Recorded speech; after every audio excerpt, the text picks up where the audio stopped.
Assalamualaikum warahmatullahi wabarakatuh. Perkenalkan, nama saya Muhammad Fikri Nurpadil dari kelas IATA semester 4. Video ini dibuat untuk menjawab pertanyaan UAS yang sudah dibuat oleh Pak Paki di mata kuliah Sirah Nabawiyah. Langsung saja saya akan menjawab pertanyaan yang nomor 1. Meskipun Habasyah terletak jauh dan harus ditempuh dengan menyeberangi Laut Merah, Rasulullah itu mengetahui bahwa di negeri tersebut itu dipimpin oleh seorang raja yang adil, yaitu seorang raja yang bernama Raja Najasyi. Beliau dikenal tidak menjolimi siapapun yang berlindung di bawah kekuasaannya. Nah, pengetahuan ini muncul karena ada kemungkinan besar diperoleh melalui jalur perdagangan dan interaksi sosial yang sudah lama terjalin antara Mekkah dan wilayah-wilayah sekitarnya, termasuk wilayah Abbasiyah. Mekkah adalah pusat perdagangan dan para pedagang Quraisy sering melakukan perjalanan ke berbagai negeri, termasuk ke Afrika Timur.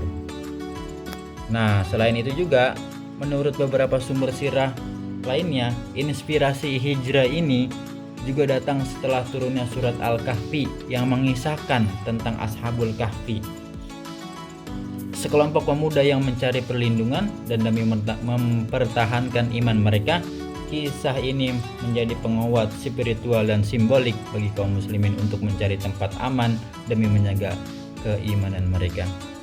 Nah, meskipun secara geografis jauh, keputusan hijrah ke Habasyah bukanlah tindakan nekat tanpa arah, melainkan langkah cerdas dan penuh pertimbangan atas perintah yang diperintahkan oleh Rasulullah berdasarkan informasi, wahyu, dan strategi dakwah.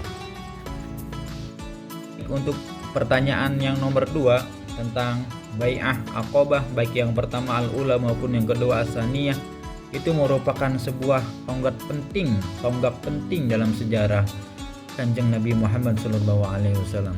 Keduanya bukan sekedar perjanjian politik ataupun sosial, tetapi juga sebagai simbol komitmen spiritual dan strategis yang membuka jalan bagi berdirinya masyarakat Islam di Madinah. Bai'ah Aqabah yang pertama itu terjadi pada tahun 621 Masehi. Peristiwa ini terjadi saat musim haji, ketika orang-orang dari suku Khuzraj, penduduk Yasrib, diam-diam menemui Kanjeng Nabi di Bukit Aqabah. Mereka menyatakan keimanan kepada Islam dan berjanji untuk tidak menyekutukan Allah, tidak mencuri, tidak berzina atau membunuh. Terus mereka juga berjanji tidak akan berdusta dan tidak menolak perintah kebaikan. Ini adalah sebuah bentuk dukungan awal dari luar Mekkah yang menunjukkan bahwa dakwah Islam mulai mendapat sambutan di luar lingkungan kaum Quraisy. Selanjutnya yaitu ada Bai'ah Aqabah kedua yang terjadi pada tahun 622 Masehi. Setahun kemudian 73 seorang laki-laki dan 2 orang perempuan dari suku Aus dan Khuzraj datang untuk berbai'ah. Kali ini mereka tidak hanya berikrar iman, tetapi juga siap melindungi Kanjeng Nabi seperti mereka melindungi keluarganya sendiri, siap berperang jika diperlukan. Karena itu, bai'ah ini juga dikenal sebagai Bai'atul Hurub, bai'ah perang. Nah, adapun nilai dan strategis dan dakwanya, yang pertama itu ada sebuah landasan hijrah. Bai'ah ini menjadi dasar bagi Nabi Muhammad untuk memerintahkan hijrah ke Yasrib, Madinah. Nah, yang kedua ada awal negara Islam. Ini sebuah komitmen untuk mendukung penduduk Madinah, membuka jalan bagi terbentuknya masyarakat Islam yang berdaulat. Dan yang terakhir ada perubahan arah dakwah, yang tadinya dari dakwah sembunyi-sembunyi di Mekah menuju dakwah terbuka dan secara terang menerang di kota Madinah. Oke, baik, untuk yang pertanyaan nomor 3 itu tentang Perang Badar. Perang Badar tidak terjadi begitu saja. Ia merupakan puncak dari serangkaian ketenangan, penganiayaan, dan konflik ekonomi sampai ke politik antara kaum muslimin dan Quraisy Mekah. Adapun prakondisi penting yang melatar belakanginya yaitu ada penganiayaan dan pengusiran kaum muslimin. Nah, sejak awal dakwah Islam, kaum muslimin di Mekah mengalami tekanan berat seperti penyiksaan, boikot ekonomi, hingga pengusiran. Ketika mereka hijrah ke Madinah, banyak mereka meninggalkan harta benda yang kemudian dirampas oleh kaum Quraisy. Nah, selanjutnya itu ada perampasan harta dan provokasi ekonominya. Nah, dari kafilah pedagang Quraisy ini sering melewati wilayah kota Madinah sambil membawa barang-barang yang dulunya milik kaum muhajirin. Ini bukan hanya soal ekonomi, tetapi juga bentuk provokasi dan penghinaan terhadap umat Islam.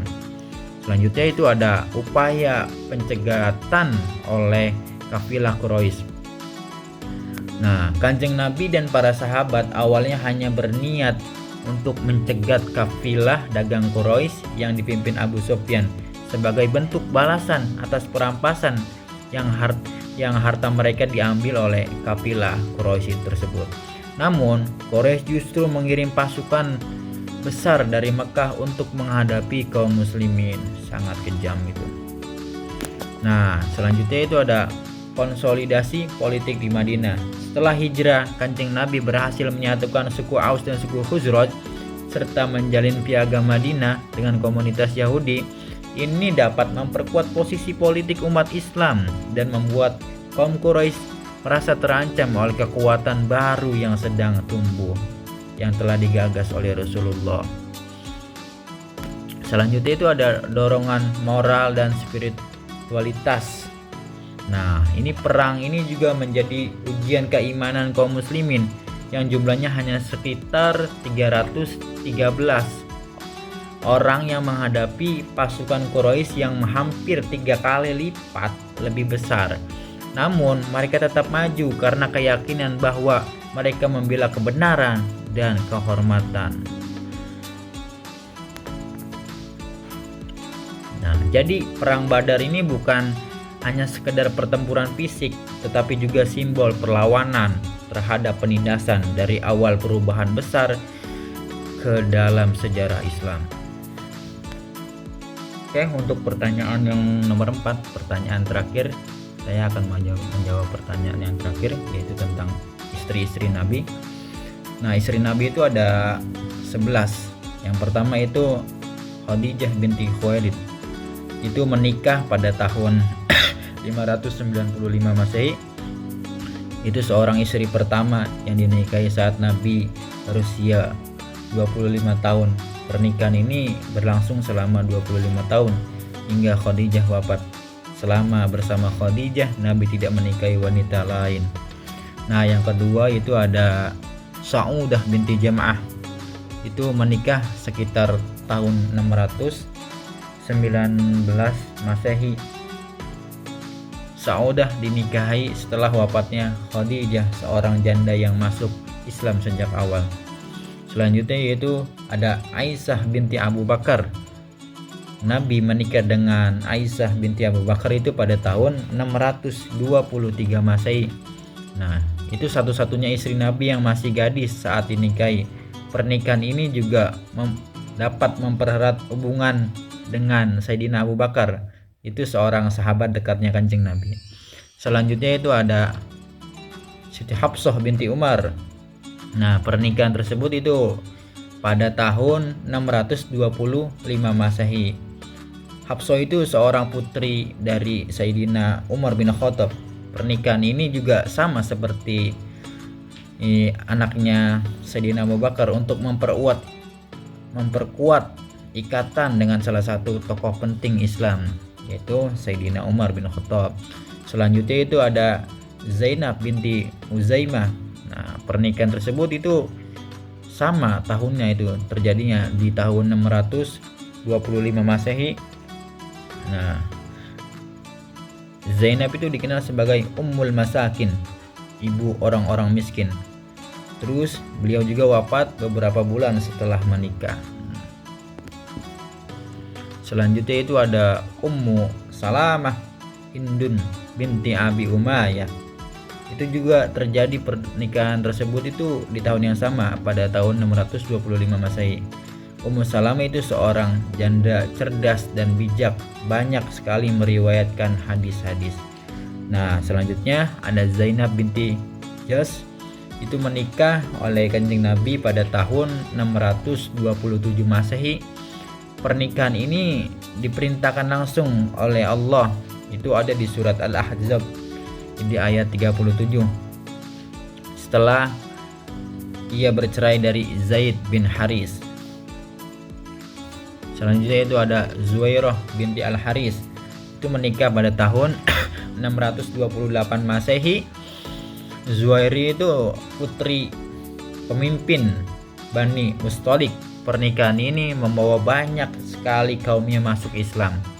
Selanjutnya itu ada Romlah binti Abu Sufyan atau yang sering dikenal dengan Ummu Habibah, menikah sama di tahun seperti Kanjeng Nabi menikahi Zuwairah, yaitu pada tahun 628 Masehi. Putri Abu Sufyan ini menikah saat berada di Habasyah dalam pengasingan, pada masa pengasingan waktu itu menikah dengan Kanjeng Nabi. Selanjutnya itu ada Sofiyah binti Huyai, itu menikah setahun setelah menikahi dari Romlah.